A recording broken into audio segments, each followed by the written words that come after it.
Concerning your keynote, can you describe the meaning of tech and the human touch, and which key message do you want to spread? That, technology is made by humans, so we should make sure that the values that we've built up over generations are translated into the tech that we use and build. When looking at the digital path of our society, what is the most challenging aspect we are facing in the future? This is a tough one, because if you said, what's the most challenging aspect to get to the moon?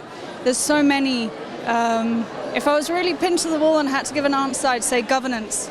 The issue is not so much, is it technically possible? It's about the social dimension of goodwill and real desire to fix. And what other challenges do you see maybe as well for women in technology at the moment?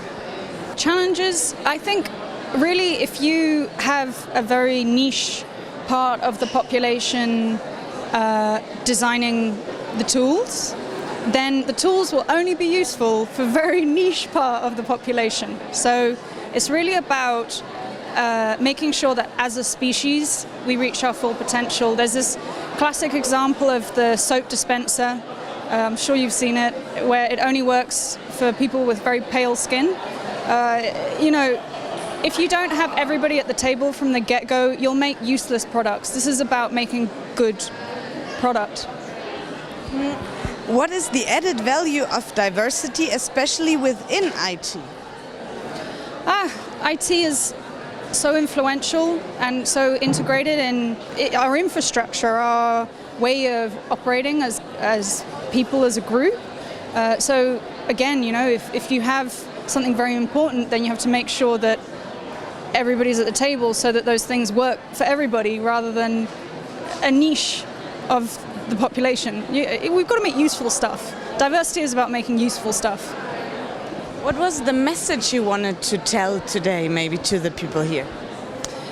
My message is really about the fact that we as people have influence over the technology, and we should make the technology work for us, not the other way around. And what would your advice be to women in technology? When I'm really down, what my mother tells me is "Nolitete bastardes carborundorum," which means, from Margaret Atwood, don't let the bastards grind you down. And why would you say a conference like this is important? Why should it take place? A conference like this is wonderful because you see people that you can identify with in positions of power, and that means a lot. That really does mean a lot.